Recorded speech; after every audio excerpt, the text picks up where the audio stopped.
Hi there, Virgo. Um, Oh, wow. the Page of Swords is, they're just going to come in and they'll have a sharp tongue. And again, they may, what's the word? Instigate uh, this type of,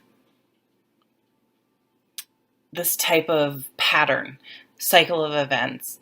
Um, so if you are in a relationship that has this type of everything's super, super great, but then it's really, really bad, and then it's really, really great. And every other week you're going to your friends because you're breaking up or you're going to move out, or you're like, really want you to stop and think about that.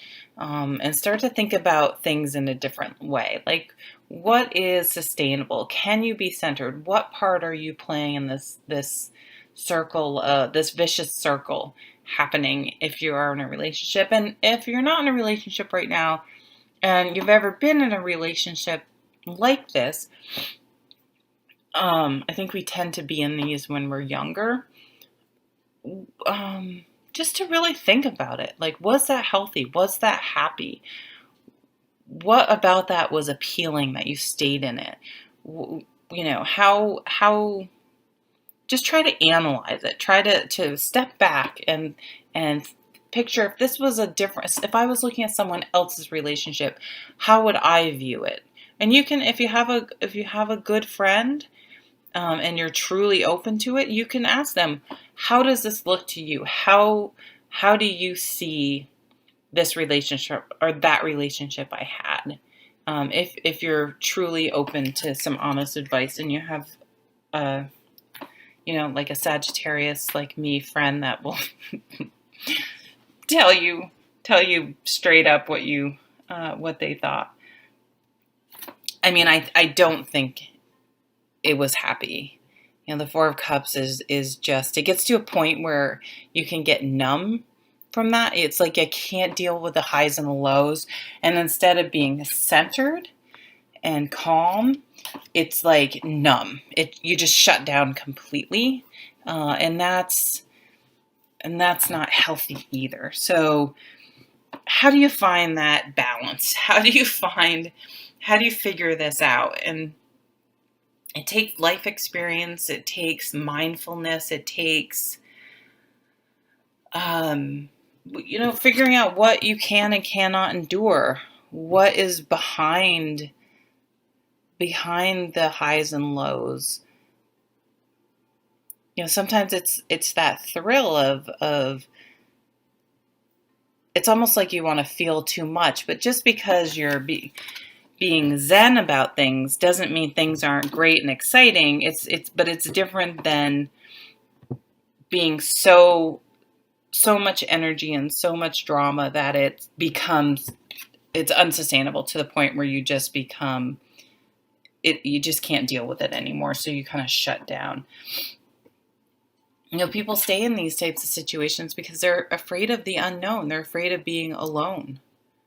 But going with the unknown, it's like if you know what you have currently or have had in the past is not good in the long run. So try something different. Try someone different. Recognize if you start falling into a pattern. But it really says you need to go within and really figure out your part in past relationships and how not to bring those behaviors forward. What was behind those behaviors? How did I even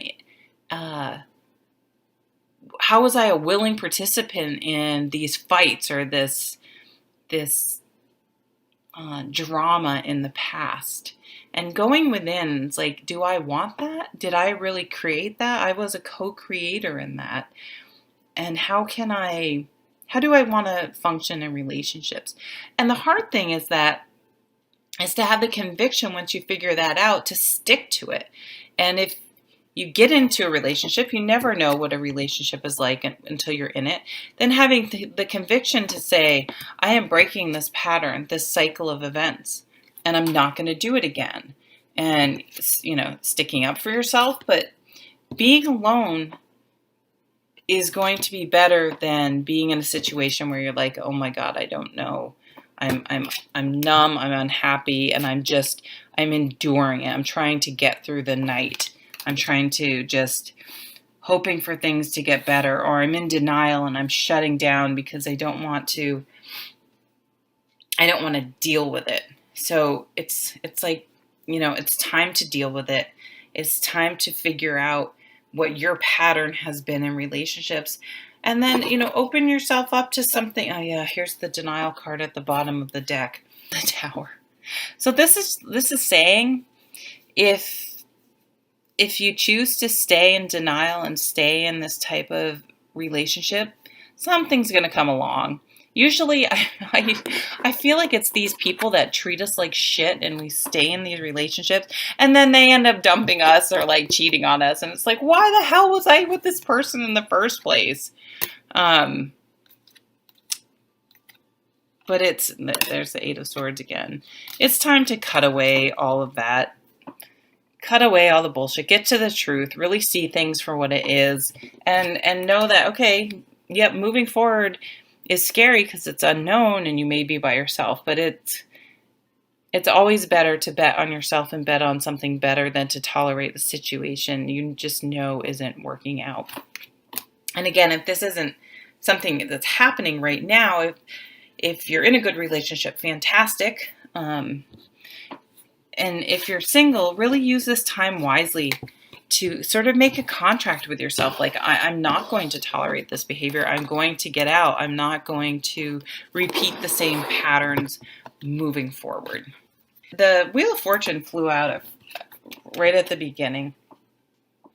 And this is a card about, it's interesting because it's about karma, and that things go in cycles and things are always changing, and how if you can live at the center of the wheel, stay centered, and not allow external things to really throw you off track, and not to get too excited, but also not to get too low, that you're able to deal with things in life better. So I sort of had mixed feelings about this card when it comes to relationships, because I don't see a relationship that's constantly on a really big high and then a really big low, as a healthy relationship, personally, from my point of view. That seems like a drama relationship where, to me, I can see the fights, and then the makeup sex, and then the fights, and I hate him, and I'm leaving, and your friends, if this describes your relationship, want to frickin' kill you, because it's just like, oh my God, get out already. It's just like, you're just a drama queen, and you just love this cycle of craziness. Okay, bye.